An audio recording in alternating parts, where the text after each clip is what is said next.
En face de cette mise en scène de la transgression, en face de cette disparition du jugement qui conduit à la mort de l'art, ou qui conduit à l'élection littéralement du hasard, on a un petit mouvement qui n'est pas très sensible, mais qui est effectivement assez significativement un retour à l'image.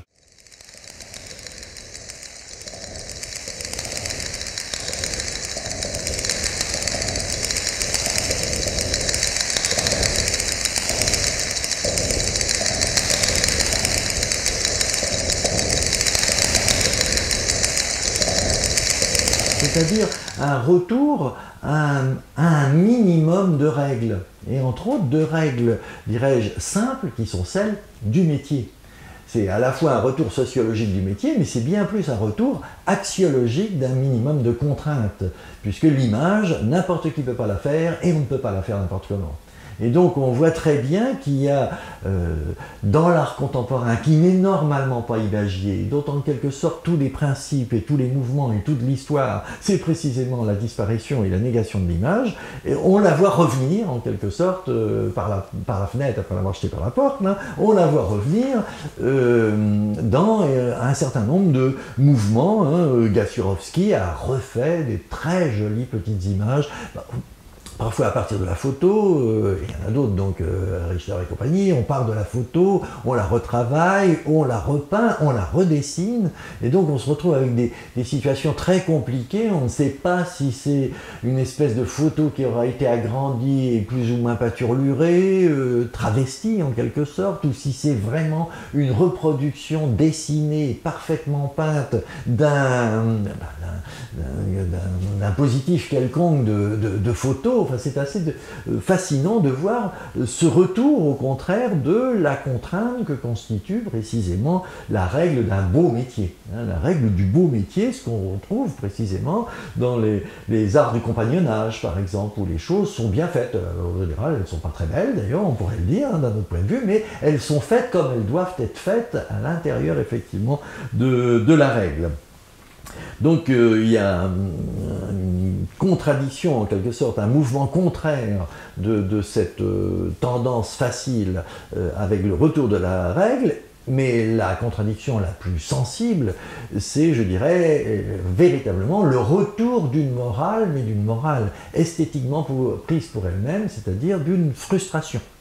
Et il y a évidemment tout un mouvement dans l'art contemporain qui est un mouvement de l'exploitation de la frustration, donc à l'opposé même de ce que permettait la technique, hein, où tout était possible et on pouvait toujours en faire un effet. On va avoir en face un mouvement qui va considérer que, au contraire, il y aura d'autant plus d'effets que je n'en ferai pas. Ça sera d'autant plus réussi que je ne l'aurai pas fait. Et il y a donc tout un mouvement d'exploitation, effectivement, de la frustration. Sam Francis disait « Le fait de ne pas faire est aussi important que les couleurs qui sont faites ». Toujours pareil, les artistes contemporains, quand on n'a pas fait des buses, sont des gens qui disent exactement ce qu'il faut dire, justement, sur leur métier et sur les enjeux de l'art contemporain. Cette question de la frustration est tellement native qu'elle est, c'est assez fascinant de voir qu'elle est dans le mouvement des suprématistes russes. C'est-à-dire que quand même, en 14, alors qu'il y a encore du néo-Louis XVI, quoi, hein, et il y a encore des froufrous et des guépières pour tout le monde, enfin qu'on est encore dans le monde du 19e siècle, et que les Russes sont encore sous le régime impérial, donc on est encore dans ce monde si ancien. Il y a des gars qui trouvent le moyen de faire un tableau blanc sur fond blanc. Faire des choses, mais au sens strict, extraordinaires.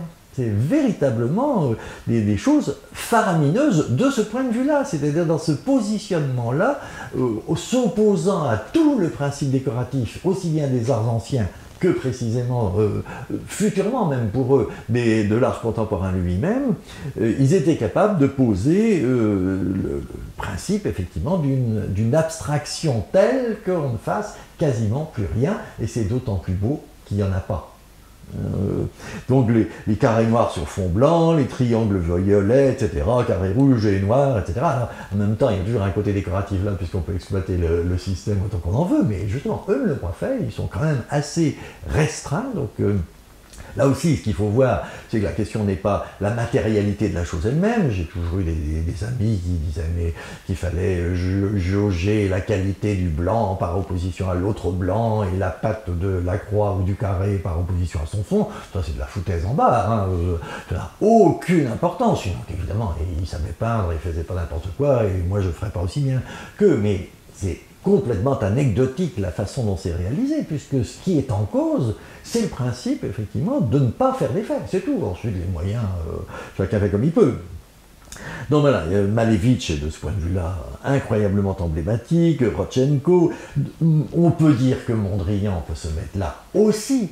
Évidemment, les choses ne sont pas simples de croire qu'il va finir qu'en papier peint. Donc, pour une part, il y a aussi une culture de la restriction, évidemment. Tout le progrès même, enfin le progrès ou l'évolution même de sa propre carrière, ça a été de se restreindre au maximum dans les formes et dans les couleurs. Alors, de ce point de vue-là, il est l'illustration précisément de la mise en œuvre, au sens strict, de la frustration. Fontana, par exemple, avec ces tableaux qui ne sont qu'une fente sur une couleur, c'est l'exemple aussi parfait. C'est d'autant plus littéralement bouleversant, parce qu'il y a quand même quelque chose qui tient à ça, qui n'a rien. Que c'est juste une fente sur une couleur. Donc Rothko, que j'adore, que je prononce comme ça, en dépit de toutes les autres façons de prononcer.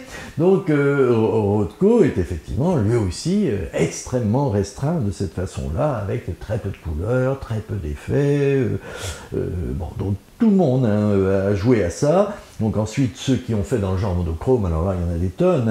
Manzoni a fait des achromes, Reinhardt a fait aussi des choses comme ça, Yves Klein a fait des choses en blanc ou en bleu. Enfin, le nombre à avoir fait des petits carrés blancs comme ça, des suites de petits carrés blancs ou des suites de bandes.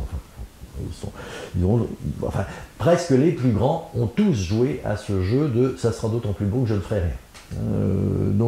Et Soulage, je dirais que c'est quasiment le passage à la limite. Il fait tout en noir, juste de la rayure, et tout est dedans. Ça suffit. Et Conque, il le fait en blanc.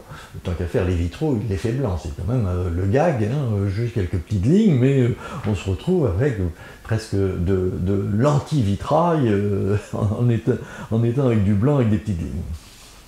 Alors, le problème, quand même, je viens déjà le suggérer, ne serait que dans l'ambiguïté, par exemple, de Mondrian, le problème, c'est qu'évidemment, le même jeu de cette frustration peut devenir du décoratif à partir du moment où ça devient une recette. On voit très bien, quand j'ai rencontré Fontana, en quelque sorte, pour la première fois, j'étais admiratif de ce trait-là. Puis quand j'ai vu l'exposition de Fontana qu'il avait vue au Palais de Tokyo il y a quelques années, je dois avouer qu'il est descendu de son piédestal, le gars, parce que, en fin de compte, des concepts spatials, mais il y en avait des charrettes. Il y avait des charrettes de concepts spatials, ce qui fait que dans le fond, ce qui était un coup d'avoir fait juste cette ligne, ça devenait un truc. Et donc un truc décoratif. À partir du moment où je peux faire juste comme ça, puis changer la couleur de fond, et c'est ce qu'il fait. Et il y avait des roses immondes, il y avait des trucs mémères, des couleurs pastel, enfin, donc presque la force qu'on pouvait trouver dans certains trucs où c'était vraiment du blanc, du rouge, des choses vraiment... ça se diluait dans le genre décoratif, encore une fois. Vous voulez quelle couleur pour votre salle de bain? C'est exactement ça. Est-ce que ça va avec la couleur de vos yeux, de vos cheveux ou de votre slip? Bon, et voilà, c'est raté. Il y a évidemment une tendance à ce que toutes ces manières restrictives de faire deviennent aussi des facilités décoratives, et on voit bien, il y en a plein qui ont exploité la veine. On a déjà parlé de Jean-Pierre Reynaud, mais il y en a des tas d'autres, Edouard Scali aussi, pareil. Il y en a plein qui ont exploité la veine de ce restrictif qui devient, en fin de compte, une indéfinie complaisance, c'est-à-dire du décoratif. Donc voilà, la boucle se boucle, ça ne peut pas être aussi simple que de se dire je fais ce choix-là, donc il sera d'office bon, il suffit de leur faire un peu de trop et il devient, non pas stricto sensu mauvais, mais il devient facile.